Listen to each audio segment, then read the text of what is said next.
Hello বন্ধুরা, আজকে আমাদের জীবনে ছিল একটা সবথেকে গুরুত্বপূর্ণ দিন। আমার রুহি প্রথমবার রথের কম্পিটিশনে প্রাইজ পেয়েছিল। হয়তো ফার্স্ট সেকেন্ড থার্ড হতে পারেনি, কিন্তু সান্ত্বনা পুরস্কার পেয়েছিল।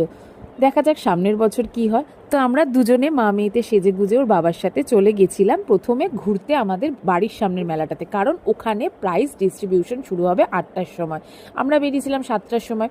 তাই রুহিকে নিয়ে সামনের মেলাটায় ঘুরছিলাম। ও তো খুব মজা পেয়েছিল ওখানে গিয়েই, কারণ ওখানে ওর মনের মতো গান চলছিল, গানের ফাংশন হচ্ছিল। তো ও একটু নাচানাচি করে নিয়েছিল। তারপরে ওখানে ওকে আমরা একটু দোলনা চাপিয়েছিলাম। সেই দোলনাটা দেখে তো আমার জীবনের ছোটোবেলাটা মনে পড়ে যাচ্ছিল, কারণ আমি প্রচণ্ড পছন্দ করতাম এটাতে উঠতে, আমি আর আমার ভাই। ইভেন আশা করি তোমরাও অনেকে পছন্দ করো। যদি 500 টাকাও দিতে বলতো, তাহলে হয়তো আমি চড়ে ফেলতে পারতাম। মানে যত টাকা নিক, এরকম মনে হচ্ছিলো যত টাকা নিতে চাই নিয়ে নিক, একবার যদি চড়তে দিত। তো যাই হোক, সেটা তো আর পসিবল না। তাই মেয়েকে দেখে খুশি হলাম। এবার নাগের বাজারের কম্পিটিশনটাতে চলে গেছিলাম, যেখানে ও প্রাইজ পেয়েছিল। এই দেখো, এই ছিল অনুষ্ঠানটা। আমার রুহির পাওয়া প্রথম রথযাত্রা গিফট, রথের গিফট। এই যে এখন ম্যাডাম এখানে প্রাইজ পাওয়ার পরে দোল্লায় চেপেছে।